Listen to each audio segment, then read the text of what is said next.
ছিলেন, সেই লোকসভার আর আলোচনার সময় তাদের সহযোগিতা নেওয়া হয়েছে, তাদের অভিজ্ঞতা কী হয়েছে, কী করা উচিত, বেশিরভাগকে ডাকা হয়েছে। এখন সব জায়গায় সবাইকে ডাকা হয়নি, যারা সম্ভব হয়েছে কাছাকাছি তারা এসেছেন।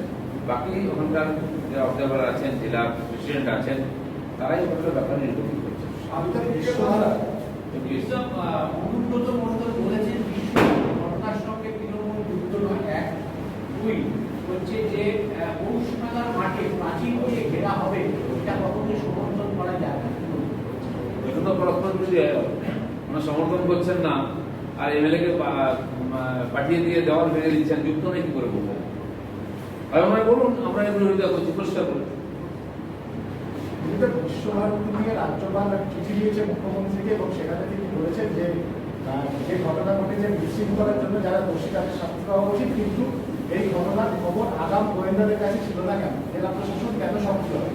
রাজ্যপাল ওনার প্রশাসনে লিখেছেন, আমি জানি না কি সত্যি ঘটনা, কিন্তু খবর ছিল না, কিন্তু তার আগের দিন ডিসি নিজে গেছেন লোকজন নিয়ে, সেখানে কিছু লোক বিরোধিতা করেছেন, কেস চলছে আগের থেকে, কোর্টে জাজমেন্ট এসেছে এবং পুলিশের 2 থানার পুলিশ উপস্থিত ছিল, তার সামনে ঘটনা ঘটেছে। যেটা খবর ছিল না, এটা আমার মনে হয় ঠিক নয়। খবর ছিলই এবং তারা ইচ্ছা করে এটা হতে দিয়েছেন। প্রশাসন চাইছে এটা হোক, কারণ তাতে তাদের নেতাদের স্বার্থহানি হচ্ছে। ওই এলাকার মধ্যে বহু লোক দোকান বসিয়েছে, এর আগে তার দূরে একটা জমি আছে বিশ্বভারতী, আমি একসময় গেছিলাম, দেখেছিলাম বহু বাইরে লোক বসে কবজা করে বসে গেছে। তো ধীরে ধীরে বিশ্বভারতীর জমি কবজা হয়ে যাচ্ছে এবং তারা সরকারি সহযোগিতায় বা সরকারি পার্টির সহযোগিতায় করছেন। সেটা সেখানকার ভাইস চ্যান্সেলর নিজের জমিকে সুরক্ষিত করতে গেছেন, তাদের কোনো অপরাধ কি? মাননীয় মুখ্যমন্ত্রীকে করেছেন তো কেন্দ্রীয় বিশ্ববিদ্যালয়, আমাদের কিছু করার নেই। এই যদি মানসিকতা হয়, কোনো শিক্ষা প্রতিষ্ঠানকে সুরক্ষিত না থাকে, তার পরিবেশ না থাকে শিক্ষা, তাহলে আমরা কি করে ভালো শিক্ষা আশা করতে পারি? আমরা লড়াই করছি, আর সে লড়াইতে রাস্তায় নামলে আমাদের কেস দেওয়া হচ্ছে। যারা সমস্ত শক্তি লাগিয়ে বিজেপিকে এবং বিরোধীদের আটকাবার চেষ্টা করেন, তারা কোভিড ভাইরাসকে আটকাতে পারছেন না। পুলিশের কাজ হয়ে গেছে কেবল বিরোধীদের আটকানো। লকডাউন যদি আগে থেকে লাগু হতো, তাহলে আজকে এই দুর্দিন দেখতে হতাম। 3000-এর বেশি লোক প্রতিদিন কন্ট্রোল অসুস্থ হচ্ছে। সারা দেশে প্রায় কন্ট্রোলে এসে গেছে, পশ্চিমবাংলা কন্ট্রোল বাইরে চলে যাচ্ছে। সেই জন্য ভারতীয় জনতা পার্টি নিয়ম মেনে, আইন মেনে আমরা একদিন সব আন্দোলন করেছি, বাড়িতে থেকেছি, ভার্চুয়াল র্যালি করেছি। তাই আমরা ঠিক করেছি আমাদের বক্তব্য রাখার জন্য আগামী 4 সেপ্টেম্বর গণতন্ত্র বাঁচাও স্লোগান দিয়ে প্রত্যেকটি বিডিও অফিসের সামনে ধর্ণা হবে, প্রদর্শন হবে, অবস্থান হবে। যেভাবে এখানকার সাধারণ মানুষ এবং বিরোধীদের গলা টিপে ধরা হচ্ছে, মিডিয়ার গলা টিপে ধরা হচ্ছে, যেভাবে আমাদের গণতান্ত্রিক অধিকারকে হরণ করা হচ্ছে, লুট করা হচ্ছে, আর এই দুর্নীতি হিংসার বিরুদ্ধে কথা বললে যেভাবে হত্যা করা হচ্ছে বিরোধী কর্মীদেরকে, তার বিরুদ্ধে আমাদের প্রতিবাদ নামতেই হবে। সাধারণ কর্মী থেকে এমএলএ কারো জীবন সুরক্ষিত নয়, সারা বছর চলেছে। এমনকি করোনা ভাইরাসের আক্রমণ করে যখন লোক বাড়িতে বন্দী হয়ে গেছে, তখনও খুন হত্যা চলেছে। আমফানের এত বড় প্রলয়ের পরেও এই রাজনৈতিক হত্যা হিংসা বন্ধ হয়নি। স্বাধীনতা উৎসবের দিনে সকালবেলা রক্তপাতের মাধ্যমে সেই হিংসার পরিচয় দেওয়া হয়েছে। আমাদের সাধারণ কর্মীকে খুন করা হয়েছে, যারা ঠান্ডা তুলতে গেছিল। হয়তো সেটা সার্বিকভাবে করোনার মতো সারা সমাজে ছড়িয়ে গেছে। হিংসা কোথায় নাই? অন্য পার্টির উপরে সামাজিক হিংসা, পারিবারিক হিংসা, এমনকি টিএমসি নিজের পার্টির মধ্যে গোষ্ঠী হিংসা চরম পর পৌঁছেছে। আইন শৃঙ্খলা বলে কিছু নাই এবং এরা কোর্টের রায় মানতে রাখে না। কেন্দ্রীয় বিশ্ববিদ্যালয় বিশ্বভারতীতে যেভাবে ওখানকার স্থানীয় টিএমসির নেতা এমএলএদেরকে গুন্ডাগিরি চালিয়েছেন, দেওয়াল ভেঙে দিয়েছেন, এটাও কল্পনা করা যায় না। একটা শিক্ষা প্রতিষ্ঠানও এদের অত্যাচারে হাত থেকে বাঁচতে পারছে না।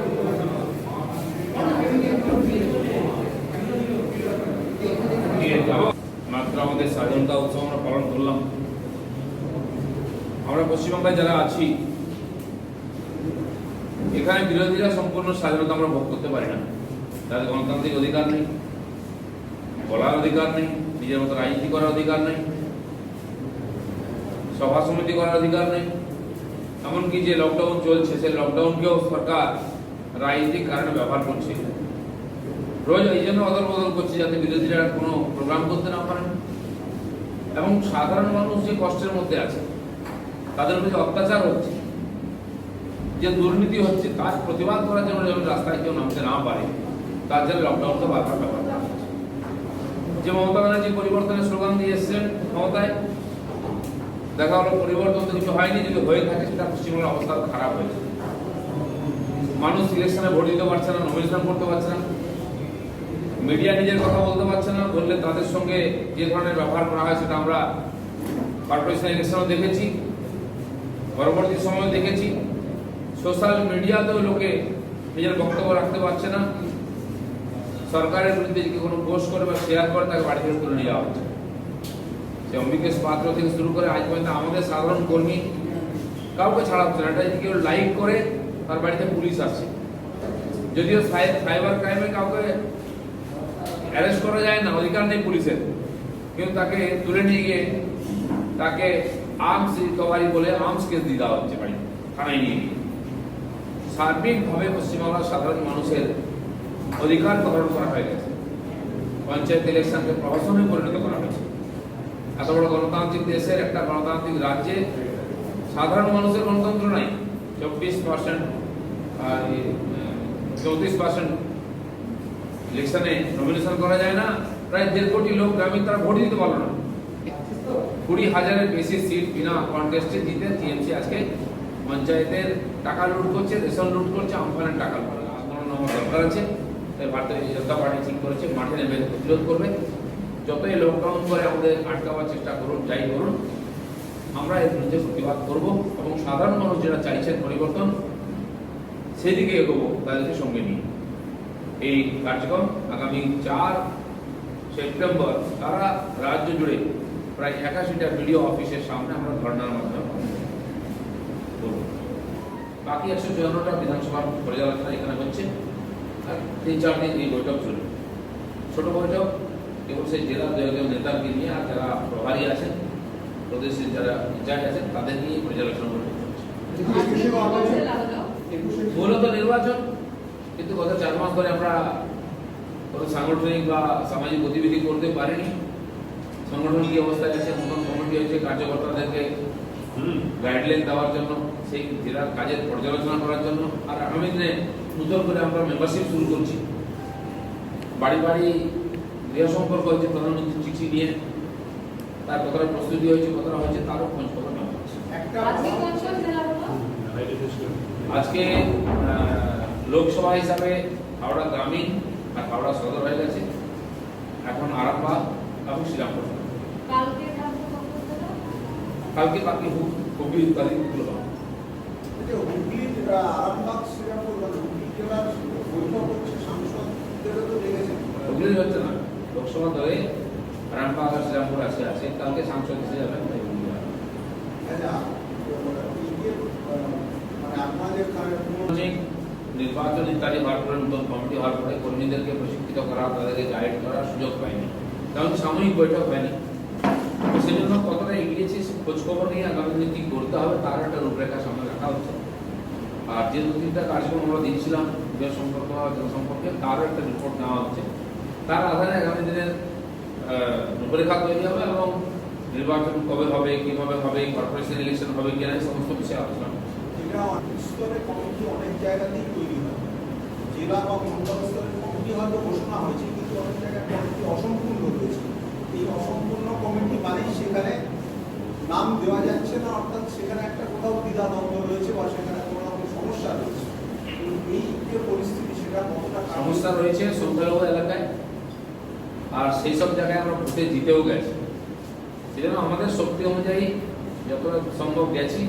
যেখানে হিংসা হচ্ছে, বাধা হচ্ছে, বা অত্যন্ত একদম সংখ্যালঘু এলাকায় যারা সমর্থন থাকলেও সংগঠনের দায়িত্ব নিতে রাজি হচ্ছেন না হিংসার ভয়, সেখানে একটু অসুবিধা আছে। বাকি টিএমসির চাইতে আমাদের বেশি বুথ কমিটি আছে। মাতামারি কেউ পেয়েই চলছে, তো যাদের নিজেদের ঘর বসানো নেই তারা কি করে প্রতিপক্ষকে প্রত্যাঘাত করবে? এখন তৈরি হচ্ছে না, তৈরি করা হচ্ছে। ভারতীয় জনতা পার্টি আগেও একসঙ্গে ছিল, আজকেও আছে, আগামী দিনেও থাকবে। আর সারা ভারতবর্ষ এইভাবে একভাবে লড়াই করে আমরা জিতেছি। পশ্চিমবঙ্গে বিজেপি জিতে যাবে এটা অনেকের হজম হচ্ছে না, যারা সরকারে আছে তাদের সহ্য হচ্ছে না, মিডিয়ার লোকেদের অনেকে এটা হজম হচ্ছে না যে বিজেপি জিতে যাচ্ছে, এত বিরোধিতা সত্ত্বেও। তো নতুন নতুন গল্প দিয়ে বিজেপিকে বদনাম করার চেষ্টা হচ্ছে। আমি সাধারণ মানুষকে এবং আমার সাধারণ কর্মীদের আশ্বস্ত করবো এটা সেই বিজেপি যারা ভারতবর্ষ 17 রাজ্যে রাজত্ব করছে, কেন্দ্রে রাজত্ব করছে, সেখানে যেভাবে রণনীতি তারা জিতেছে সেভাবে তার ব্যতিক্রম হবে না। এই ধরনের মহাসা তৈরি করা বিভ্রান্তি দিয়ে বিজেপিকে আটকানো যাবে না। কেননা আপনার বিরুদ্ধে তো অভিযোগ জমা পড়েছে বলেই আপনাকে বলা হয়েছে যে একটু রয়ে সয়ে কথা বলতে। অভিযোগ তো কেউ দলের মধ্যে পড়েছে, অভিযোগ করার দরকার হয় না, আপনাদের মাধ্যমে আমাদের পার্টির লোকেরা সব কিছু জানতে পারে। অভিযোগ প্রত্যাভিযোগের প্রশ্নই নেই। আমরা সবাই মিলে একসঙ্গে কাজ করছি, বিশেষ পরিস্থিতি যেন সবাই হয়তো নামতে পারছে না, সেই জন্য কাজের কোনো অসুবিধা হচ্ছে না। 1 কোটি পরিবার সম্পর্ক করছি এর মধ্যেও প্রধানমন্ত্রীর চিঠি নিয়ে, এটা বিজেপি করতে পারে, কেউ করতে পারবে না। আমরা ভার্চুয়াল র্যালি শুরু করেছি, কোটি কোটি লোকের কাছে পৌঁছেছি। আপনারা দেখতে পাচ্ছেন যারা ভার্চুয়াল র্যালি নিয়ে হাসাহাসি করছিলেন, বিরোধিতা করছেন, তারা অনুকরণ করতে গিয়ে মুখ থুবড়ে পড়েছেন। 21শে জুলাইয়ের যে র্যালি হয়েছে তাতে কত 16,000 লোক লাইভ দেখেছে, আর মাননীয় অমিত শাহ র্যালিতে 41,000 লোক লাইভ দেখেছে। আমরা 1,39,00,000 লোকের কাছে আমাদের মাধ্যমে পৌঁছে দিয়েছি, আমাদের সোশ্যাল মিডিয়ার মাধ্যমে। বাকি আপনাদের সহযোগিতায় আর 1 কোটি লোক দেখেছে, তার আশেপাশে কেউ পৌঁছতে পারবে না। এই হিংসাতে এইসব কথাবার্তা বলা। এটা কি যে বাবুল সুপ্রিয় বা স্বপনদাস দত্তের কাছ থেকে প্রত্যাশিত সহযোগিতা আপনারা পাচ্ছেন, আপনি পাচ্ছেন? সহযোগিতা পাওয়ার প্রশ্নে এখন তো বাইরেই আছেন, তারা দিল্লিতেই আছেন। যখন আমরা বলবো আসতে আসবেন, মনে হবে তখন আসবেন, কাজ করবেন। সেই জন্য আমরা কোনো পাবলিক প্রোগ্রাম রাখছি না। যারা এমপিরা আছেন তারা নিজেদের এলাকায় ঘুরছেন, কাজ করছেন। যারা অনেকে আসতে পারছেন না, আজ বাবুল সুপ্রিয় যে আসানসোল আছেন তাকে কোয়ারেন্টাইন করে দেবেন। সেই জন্য তিনি সরকারি কাজে ওখানে ব্যস্ত আছেন। যখন অনুকূল পরিস্থিতি হবে আমরা বলবো তখন আসবেন, নিজের কাজ করবেন। আপাতত যখন পাবলিক প্রোগ্রাম বন্ধ আছে আমরা সবাইকে বলছি না। যেমন মুকুন্দার মতো সিনিয়র লিডার, আমরা চাইছি না তিনি বেশি বাইরে ঘুরুন। তাকে যখন আমরা ডেকেছি উনি এসেছেন, ভার্চুয়াল র্যালিতে ভাষণ দিয়েছেন। এর মধ্যে উনি বীরভূম গিয়ে আর প্রেস কনফারেন্সও করে এসেছেন। তো সেই জন্য যারা বাকিরা ফিল্ডে কাজ করছেন সবাই করছেন। আমিও বন্ধ ছিলাম এতদিন, আমি রিসেন্ট বেরিয়েছি, মনে হচ্ছে আমার যাওয়ার দরকার, আমি উত্তরবঙ্গ গাড়ি করে প্রবাস করে গেলাম। আমাদের জোনাল যারা ইনচার্জ আছেন, আমাদের যারা আমার কাছে বসে এসেছেন, জেনারেল সেক্রেটারি, এনারা সব জেলায় প্রবাস শুরু করেছেন। ছোট ছোট বৈঠকের মাধ্যমে সংগঠনের কাজ শুরু হয়ে গেছে। মানে মুকুলদাকে আবার অ্যাক্টিভ দেখা যাবে এবার? পুরো অ্যাক্টিভ দেখা যাবে। আমরা যেদিন বলবো আপনি নামুন, নেমে পড়বেন। আমরাই তাকে মানা করেছি, উনি অফিসেও আসেন না। আমরা বলেছি যাওয়ার দরকার নেই অফিসে, বাকিদের কাউকে আসতে মানা করা হয়েছে অফিসে। আমিও ওইটুকুই যাই, হয় প্রেস কনফারেন্স বা ভার্চুয়াল র্যালি দিই। কিন্তু আমাদের অফিসে কেবল অফিসিয়াল কামের জন্য, কাজের জন্য আমরা একটা সীমিত রেখেছি। কালকে তো কৈলাসজির সঙ্গে মুকুলদা বৈঠক করেছে বেশ কিছুক্ষণ, আর অনেকে ছিলেন, সংগঠনের ব্যাপারে বৈঠক হয়েছে আজকে। এবং এই যে বৈঠক শুরু হলো, এর কি প্রোগ্রাম হবে, এর রূপরেখা কি হবে, রুটিন কি হবে, এই ব্যাপারে কালকে আলোচনা হয়ে গেছে। আমি কালকে থাকতে পারিনি, কারণ কি এর আগের যে বৈঠক ছিল সেখানেও আলোচনা হয়েছিল। আমরা আজকে ডাইরেক্ট এসে বৈঠক সেই লোকসভার আর আলোচনার সময় তাদের সহযোগিতা নেওয়া হয়েছে, তাদের অভিজ্ঞতা কি হয়েছে, কি করা উচিত, বেশিরভাগকে ডাকা হয়েছে। এখন সব জায়গায় সবাইকে ডাকা হয়নি, যারা সম্ভব হয়েছে কাছাকাছি তারা এসেছেন। বাকি ওখানকার যারা অবজারভার আছেন, জেলা প্রেসিডেন্ট আছেন, তারাই ওখানকার ব্যাপার নির্বাচন করছেন। অনুব্রত মণ্ডল বলেছেন বিশ্ব ঘটনার সঙ্গে তৃণমূল যুক্ত নয়। 1, 2 হচ্ছে যে পৌষমেলার মাঠে প্রাচীর দিয়ে ঘেরা হবে, এটা কখনোই সমর্থন করা যায় না। এটা তো পরস্পর বিরোধী হয়ে গেল। ওনারা সমর্থন করছেন না আর এমএলএ কে পাঠিয়ে দিয়ে দেওয়াল ভেঙে দিচ্ছেন, যুক্ত নেই কি করে বলবেন? আর আমরা বলুন আমরা এর বিরোধিতা করছি, পরিষ্কার করুন। বিশ্বভারতী নিয়ে রাজ্যপাল চিঠি দিয়েছে মুখ্যমন্ত্রীকে এবং সেখানে তিনি বলেছেন যে যে ঘটনা ঘটেছে বিশৃঙ্খলার জন্য যারা দোষী তাদের শাস্তি পাওয়া উচিত, কিন্তু এই ঘটনার খবর আগাম গোয়েন্দাদের কাছে ছিল না কেন, জেলা প্রশাসন কেন সক্রিয়? রাজ্যপাল উনি ওনার প্রশাসনে লিখেছেন, আমি জানি না কি সত্যি ঘটনা, কিন্তু খবর ছিল না কিন্তু জানতো না। তার আগের দিন ডিসি নিজে গেছেন লোকজন নিয়ে, সেখানে কিছু লোক বিরোধিতা করেছেন। কেস চলছে আগের থেকে, কোর্টে জাজমেন্ট এসেছে এবং পুলিশের 2 থানার পুলিশ উপস্থিত ছিল, তার সামনে ঘটনা ঘটেছে। যেটা খবর ছিল না এটা আমার মনে হয় ঠিক নয়।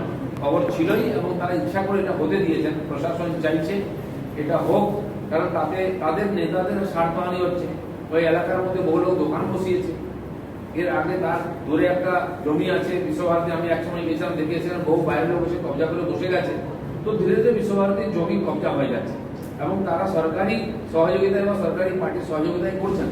সেটা সেখানকার ভাইস চ্যান্সেলর নিজের জমিকে সুরক্ষিত করতে গেছেন, তাদের কোনো অপরাধ কি? মাননীয় মুখ্যমন্ত্রী কি করেছেন? তো কেন্দ্রীয় বিশ্ববিদ্যালয়, আমাদের কিছু করার নেই। এই যদি মানসিকতা হয়, কোনো শিক্ষা প্রতিষ্ঠানকে সুরক্ষিত না থাকে, তার পরিবেশ না থাকে শিক্ষা, তাহলে আমরা কি করে ভালো শিক্ষা আশা করবো? কিন্তু যারাই প্রশ্ন তুলছেন বা আপনারা যারা আমাদেরকে জিজ্ঞেস করেন একবার তাদেরকে প্রশ্ন করুন। সরকারি পার্টি হাজার হাজার লোক নিয়ে যোগদান করানো হচ্ছে, বাড়ি থেকে পুলিশ দিয়ে আমাদের কর্মীদের তুলে নিয়ে এসে ঝান্ডা করানো হচ্ছে, জোর করে হাতে ঝান্ডা ধরিয়ে দিয়ে রাস্তায় হাঁটানো হচ্ছে এবং হাজার হাজার লোকের সভা হচ্ছে। তাদের ক্ষেত্রে আইন মানার কোনো দায় নেই। কেবল ভারতীয় জনতা পার্টি যেহেতু আমরা সংবিধান আইন মানি, আমাদের দায় আছে। টিএমসি কোনো আইন মানবে না, আইন শৃঙ্খলাও মানবে না, আর না লকডাউন না অন্য কিছু। তারা প্রকাশ্য বিরোধিতা করছেন, ব্যবহারও বিরোধিতা করছেন এবং দুর্ভাগ্য এটা প্রমাণ হয়ে যাচ্ছে যখন তাদের এক একজন বিধায়ক এতে আক্রান্ত হয়ে মারা যাচ্ছে, একাধিক মন্ত্রী আক্রান্ত হচ্ছেন, তা সত্ত্বেও নিজের আইন মানছেন না আর মানুষকেও প্রভাব করছে যাতে লোক আইন না মানে। ভারতীয় জনতা পার্টি আগেও আইন মেনেছে, আগামীতেও আইন মানে। একটা প্রশ্ন, রাজভবনকে বিজেপি পার্টি অফিসে পরিণত করে দেওয়া হয়েছে বলে অপচারের একটি অভিযোগ, এক। আর দুই হচ্ছে যে আজকে সাংগঠনিক বিষয়টা কিভাবে আপনারা বিবেচনা করেন? বাবুদের এইসব গল্প তো আমরা অনেকদিন শুনে আসছি, তাই বোধহয় সার্ভিলেন্সে রেখেছেন রাজভবনকে, কে যাচ্ছে আসছে কার সঙ্গে কথা বলছেন, তাকে গৃহবন্দী করার মতো গভর্নর। রাস্তায় বেরোলে লোক দিয়ে গাড়ি আটকাচ্ছেন আর স্লোগান দিচ্ছেন, ইউনিভার্সিটিতে ভাষণ না দিয়ে চ্যান্সেলর ফিরে আসতে হচ্ছে, এই ধরনের ঘটনা পশ্চিমবাংলায় দেখা যায়। আর যেহেতু কেন্দ্রীয় ইউনিভার্সিটি বিশ্বভারতী সেখানে আটকাতে পারছে না বলে দেওয়ালে হয়ে দিচ্ছেন। প্রধানমন্ত্রী তার চ্যান্সেলর, কেন্দ্র সরকার দেখবে, আর রাজ্য সরকারের দায়িত্ব এই গরিমাময় ইউনিভার্সিটির সম্মান রক্ষা করে পড়ার পরিবেশ তৈরি করা। এই যে মিটিং আজকে থেকে শুরু হয়েছে, তার মধ্যে তো আসানসোলের মিটিং হওয়ার কথা রয়েছে, সেখানে কি বাবু শক্তি আসবেন না? দেখা যাক যদি আসতে পারেন ভালো। যেমন রায়গঞ্জের এমপি ছিলেন না মন্ত্রী, তাকে বাদ দিয়ে বৈঠক হয়েছে, সেরকম হতে পারে যদি আসতে পারেন আসবেন, নাহলে সেজন্য আমরা দিল্লিতে করেছিলাম, কিন্তু মনে হচ্ছে এখানেই করা ভালো। এত লোকের যাতায়াতের অসুবিধা, ট্রেন চলবে না, ট্রেন বন্ধ হয়ে গেছে। যদি সেরকম অনুকূলতা থাকে নিশ্চয়ই আসবে। অনেকে বলা হয়েছে আসার জন্য, সবাই জানে, সব সূচনা পেয়েছে। বলছি আমার একটা লাস্ট প্রশ্ন, তাদের সাথে যোগাযোগ করবে? দরকার তাদের সঙ্গে দিল্লিতে কথা বলতে পারেন আমাদের নেতারা, তাদের মতামত নিতে পারেন, তাদের রিপোর্ট চাইতে পারেন, তারা মতামত জানিয়ে দেবেন। এটা দুটো প্রশ্ন, সেটা হচ্ছে প্রথাগত রায়, তিনি রাজ্যপালকে সরিয়ে নতুন রাজ্যপালকে নিয়োগ করা হয়েছে। এই পরিস্থিতিতে উনি সক্রিয় রাজনীতিতে আসতে চাইছেন। যদি রাজ্য বিজেপিতে উনি আসার চেষ্টা করেন বা উনি আসেন, এরকম অনেক ঘটনা ঘটেছে। প্রাক্তন রাজ্যপালরা রাজনীতিতে ফিরে এসেছেন। আমার ব্যক্তিগতভাবে জানা আছে, সপ্তম পুরুষোত্তম ছিলেন লেফটেন্যান্ট গভর্নর আন্দামানে, তিনি ফিরে গিয়ে কেরালায় বোধহয় স্পিকার না মন্ত্রী হয়েছিলেন। তো পার্টি যদি মনে করে প্রত্যেক ব্যক্তির গায়ে লাগাতেই পারে, তিনি মুক্ত হয়ে গেছেন, তো সেটা সেন্ট্রাল পার্টির লোকেরা নিশ্চিত করবেন কি হওয়া উচিত।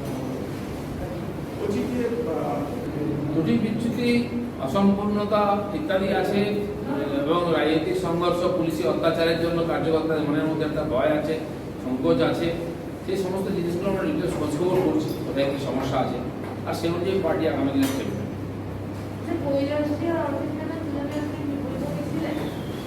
আছেন